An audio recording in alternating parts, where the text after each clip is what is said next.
and welcome to another edition of the Digital Dialogues powered by CXO Digital Pulse. My name is Arjun Vishwanathan, and I'm the Chief Insights Officer at Strategink. And today I have somebody very, very interesting that I'm going to have a dialogue with on the whole convergence of technology and finance that's reshaping the very fintech industry by itself. Please put your hands together to welcome Harsh Gahlaut, co-founder and CEO, FinEdge. Harsh, welcome. Absolutely delighted to have you with us. Thank you, Arjun. My pleasure. Thank you for inviting me over. Thank you. Harsh, I'm going to directly jump into this because I do intend to kind of maximize the time that we have.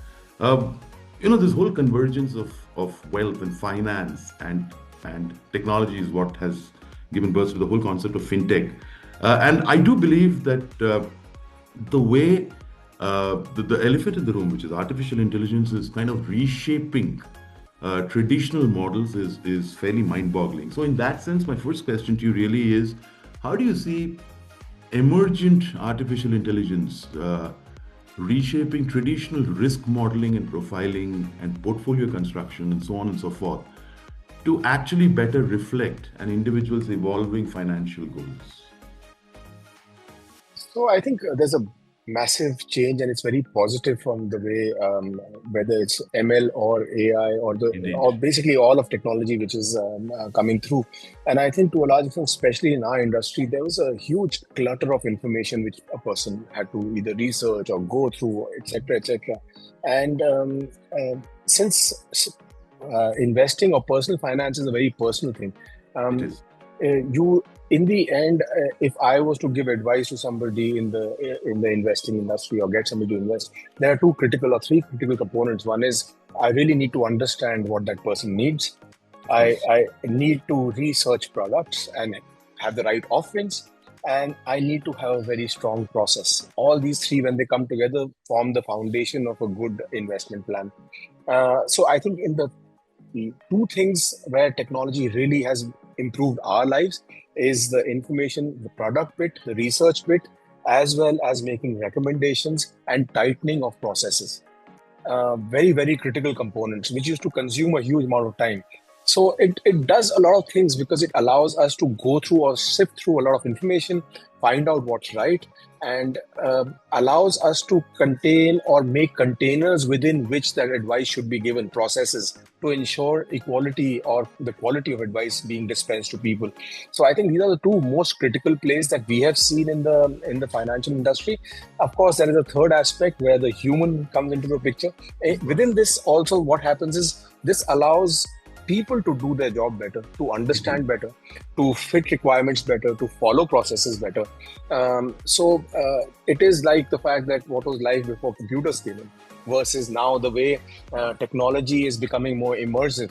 So if you are good at what you do, you know what you want to do, then technology really is an enabler in getting better at what you do. No, I think that's very poignant that you mentioned because I particularly picked up 2 points that you said. One is all the whole concept about data, and you also spoke about if you're clear about what it is that you want to do, which also lends me into leaning into a particularly important question, which is with the volume of data that is and data-driven insights that have now become more available and accessible. In that sense, is technology enabling somebody like me, hypothetically, to gradually shift from a very reactive kind of an exercise of financial planning to more discipline and therefore fiscal prudence? Okay, so I probably will point out a different view as far as this is concerned. And here there are multiple issues at hand. One, of course, is context. Now, patterns will not show you context. They won't. And now, especially, and this might, technology works a lot better in certain fields where you don't need context.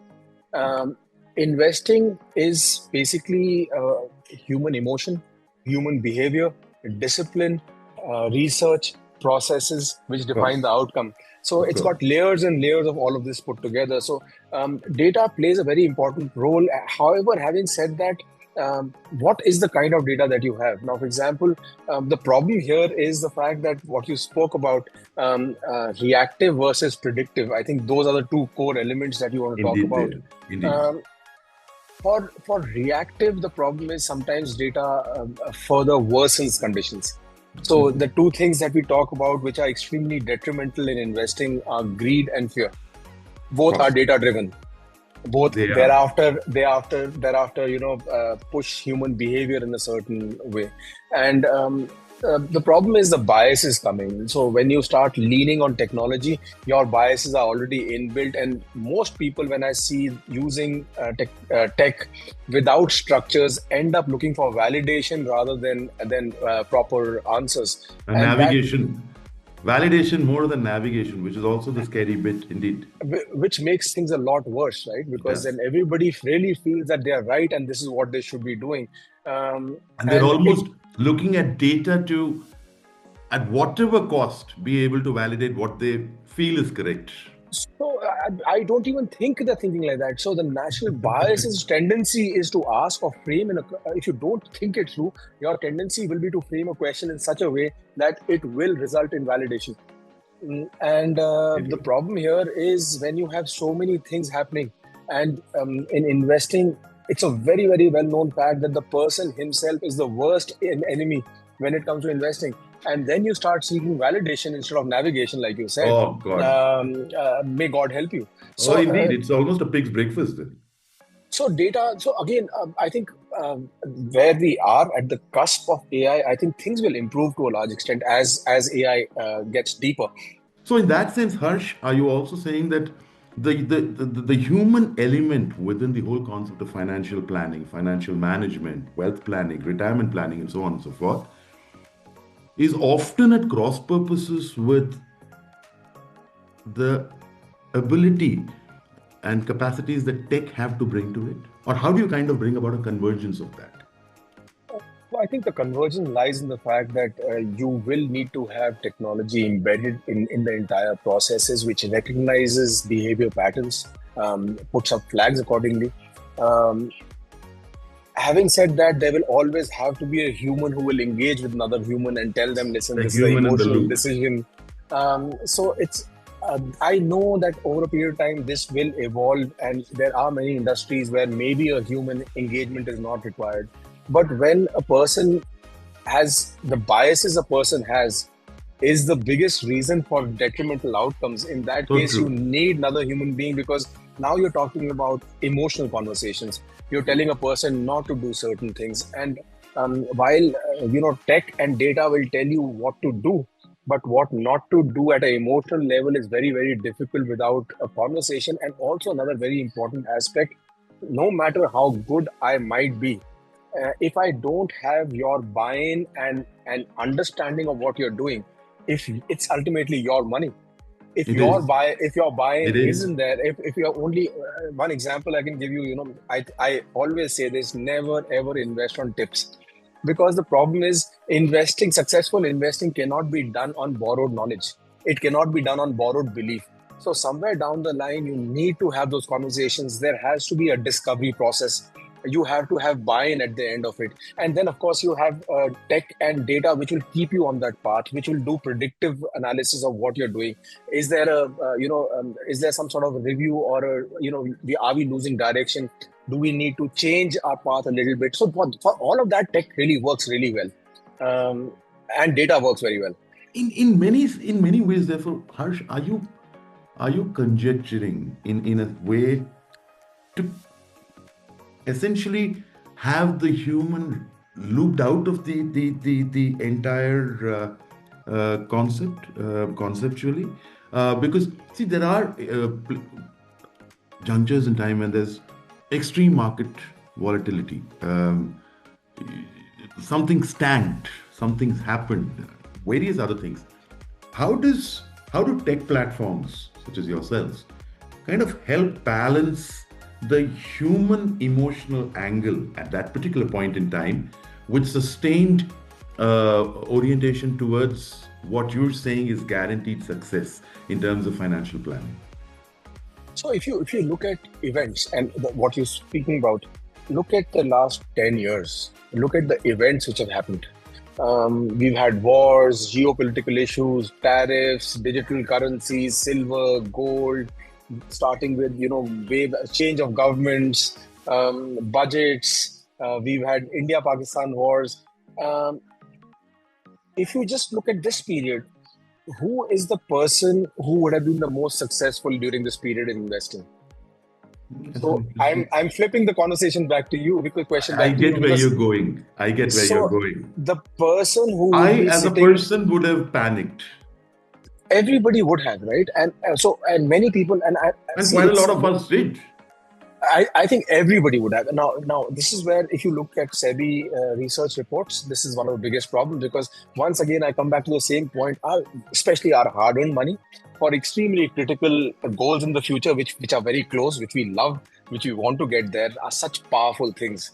Now, when you mix volatility, global events, we are intelligent creatures. We go to parties, we have conversations. Yeah, You start mixing all of this. Look at your goals: my children's education, my retirement. Look at how much you struggled to make this money. What all you had to sacrifice. In the end, in completely agree. when you invest, you are letting go of something today for a better future. There is a there is an immediate sacrifice being made. Now, True. okay, a great surgeon is a great surgeon until you ask him to operate on their child.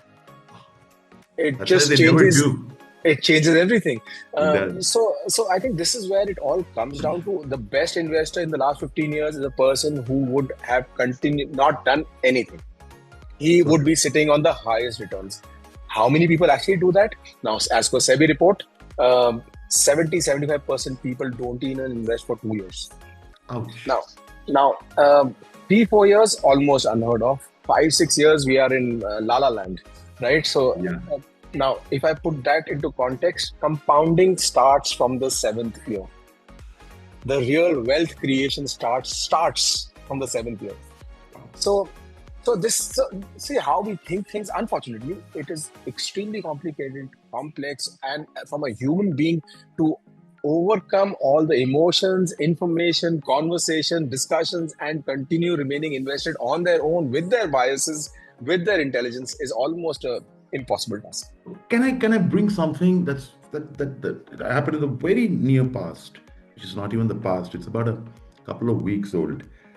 Two particular incidents that come to my mind. The first was a new AI-based tool that was launched in the US that suggested to stockbrokers to kind of look at a few indices in a particular manner, fashion, one way or the other, which led to some folks tanking. Yeah. Lots of broking in wealth management Indeed. firms. And Yeah. the second was a recent AI-based report from again a company in the West, which predicted the tanking of three particularly important Indian blue chip stocks. I'm not taking names for very obvious reasons, Harsh. But now these are scary things. How do you kind of how do you block out this noise, if at all you do, to ensure that we don't miss the woods for the trees? Well, I think two aspects. One, we will see all of this change happening. I'm not debating the fact that we are in a transitionary phase, and a lot of companies will evolve, a lot of companies will die, new business model will Of come up. course. What Claude is saying about a lot of things is absolutely right. So you will see a lot of people either changing the way they operate, or not surviving. And when we talk about India, you're not taking names, but if you talk about the IT industry in India, it's facing in a certain It is. direction, and It is. that direction does not really. It makes it. They're very large, and they do business a certain way. That for them the transition is a lot It bigger, is. because India's biggest strength was the labor force, and Of course. that itself is getting And you're contested. striking at the very root and the heart of what I considered was my biggest strength. Yes, absolutely. And to chase that in a context of how India operates, that's going to be tough. It will throw up new opportunities as well. So it could be a transitionary phase. So in this case, you're right. So there are two aspects. If you are an active investor and you're doing stocks, you will have to go through a lot more information. AI could help you with a little bit. Not on the emotions front, not on the Not biases only. front. Once again, the same problems will come up. If you're generally, when people invest in stocks, it's a lot of information, hearsay It based as is. well. And that's when you don't have self belief in why you're investing in that stock. and that provides you with zero resilience. So the minute you hear a contrarian statement transition happening, you obviously end up paying attention, a lot of attention to it. The second option is if you're really, uh, I believe we all have lives. I believe we all do something, and and we want to invest because we want to enjoy certain things in the future. We want to maintain a certain lifestyle. We want to have a little bit of luxury. We want to have a little bit of whatever we want to do. In that case, there are enough tools available today. So, for example, as a company, why is it we believe in mutual funds? Because why do you want to do stock selection when there's a highly evolved professional guy, low cost, transparent, regulated, cheap, who does all, and it's mind boggling. So if you go and see the tools available to a fund manager at an organizational level, at an institutional level, the compliance, the regulation, the technology deployment, the teams that they have, the intelligence that they have, the information that they have, how they process that information. So in this case, yes, for sure. For example, specifically, let's say that because of a certain AI event, a certain industry might be facing headwinds. Indeed. They perhaps will be the first to make changes in your portfolio even before you had heard all of this news. Because for them, it's their name at risk if And things were to that's go what south. and that's what they do, and that's what they've been doing for the past 30 years, that guy. But then, Harsh, I'm going to bring you something closer home, and I want you to dumb this down for us. I'm giving you two different kinds of consumers. One is me at a certain age, where I've now started to begin what is clearly the third innings of my life in many, many ways. I think no qualms in accepting that. Where I now realize and have the time and the patience and the maturity and the wisdom to actually spend time in understanding financial, insights and gain that knowledge. So that's folks like me who did not show this kind of a trait even when I was about 30, 32 because I was too busy in my career. On the other hand, you have an entirely new generation of folks entering the workplace for the first time. The current generation of youngsters who may not have the ability or the time or the patience because they think the app or the tech can manage all of that. In that, how do you bring such multi-diverse kinds of consumers together and still manage to navigate each one based on their individual goals? So I think, we've seen these patterns, and we manage thousands of people from really young to people who are approaching retirement. So for us, as a business, it's a diversified set of It people is. It is. across the country. So the kind of data patterns you see is also slightly different from what everybody else experiences. And one thing which comes out very strongly, and I know there's this great conversation about Gen Z and Gen A now and all of that. Indeed. But when you actually see the data and you every people like us in our third innings, we always look back and reflect on and say, listen, how things are different and how we are entering. But when we look back, when I was in my 20s and when I see Gen Z in their 20s, the difference is now when I'm looking back, I have the wisdom to maybe digest and To be able understand. to place context to a lot of things. Yeah, but it's no different. In fact, they're far smarter. There's no doubt about it. Of Obviously, course. there's a lot of tech play which is so a lot of Which they've information been is coming. natively exposed to right from their whenever. Absolutely, and so much of information, and they absorb information differently from the way we do because of the environment that they operate in. But having said that, from a human mindset level, they're exactly the same. So much of information, don't know what to do. Exactly. No Chasing information, fads. therefore don't know what to do. In my case, Yeah, over here, too much of information, decision paralysis, right? absolutely. So completely two different things, but end result is the same.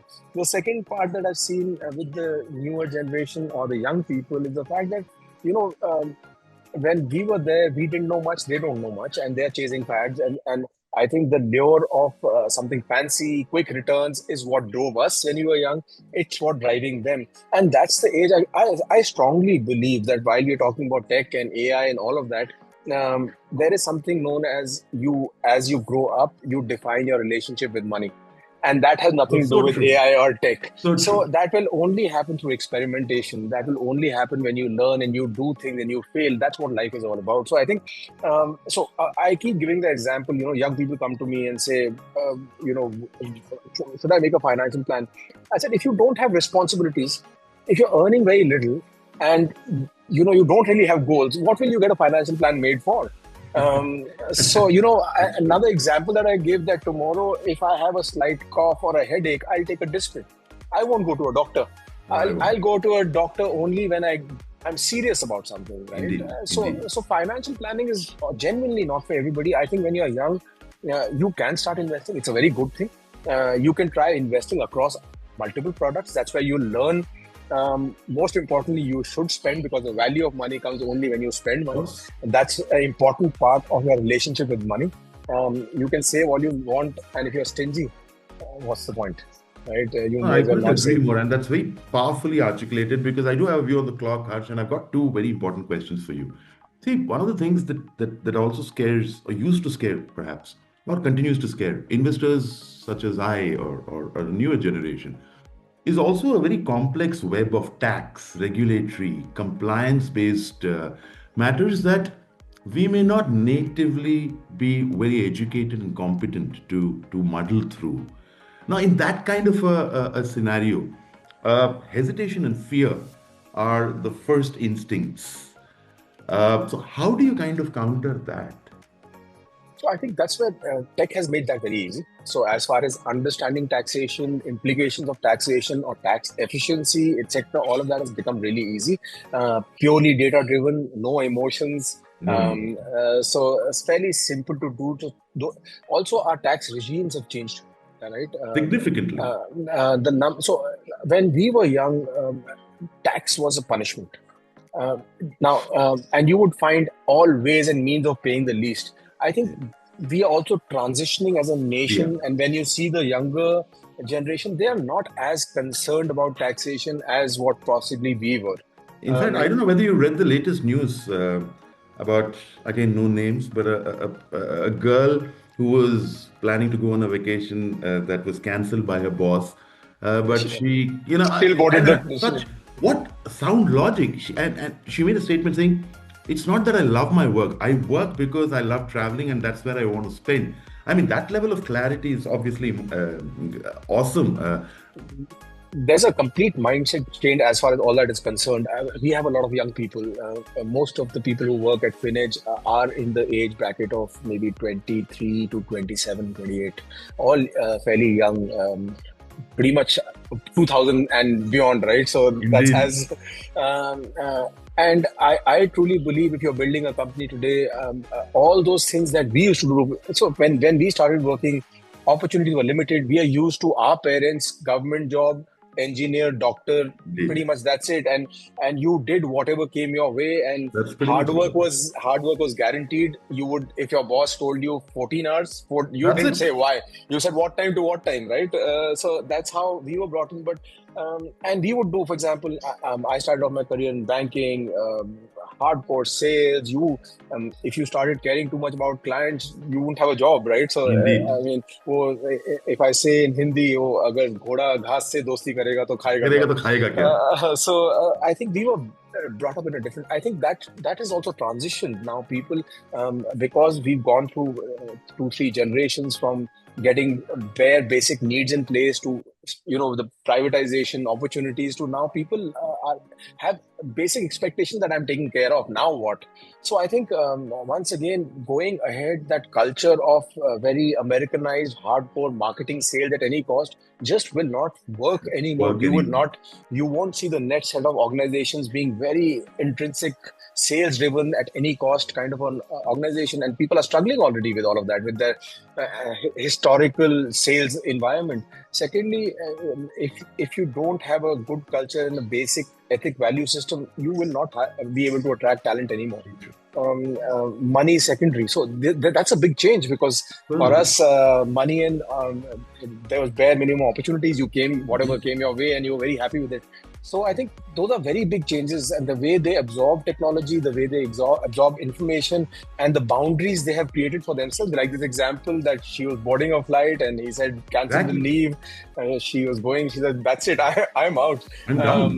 Yeah. So I think you can't do that anymore, and those are things which have really. So the confidence level of today's younger generation is very different. It's awesome.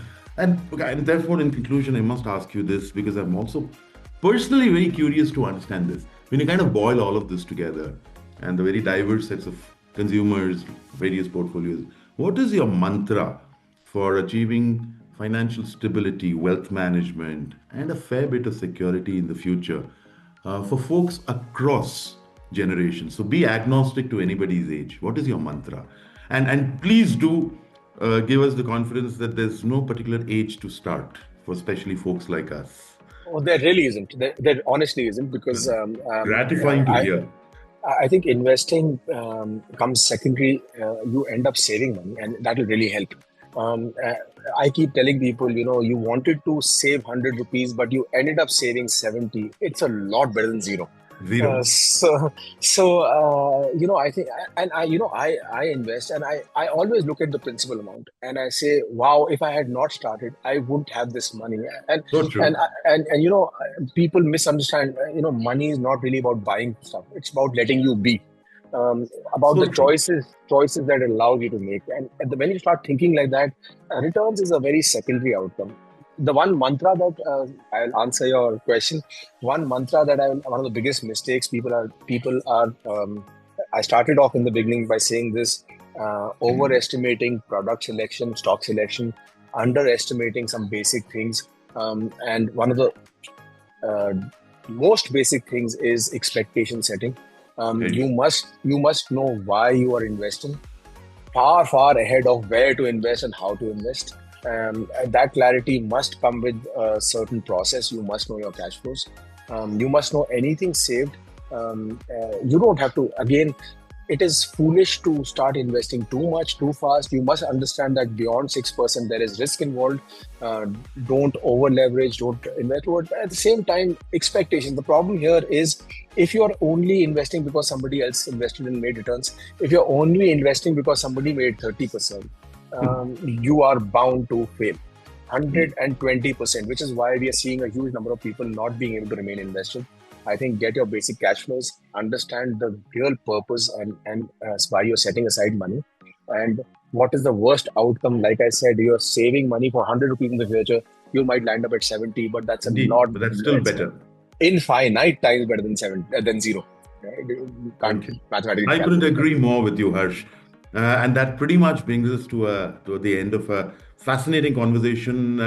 Ladies and gentlemen, I was your host, Arjun Vishwanathan, with Harsh Gahlaut, co-founder and CEO at FinEdge. Harsh, thank you so very much. It has been nothing short of fascinating and a privilege to have been in dialogue with you. Thank you, Arjun. Very enjoyed it. Thank you very much.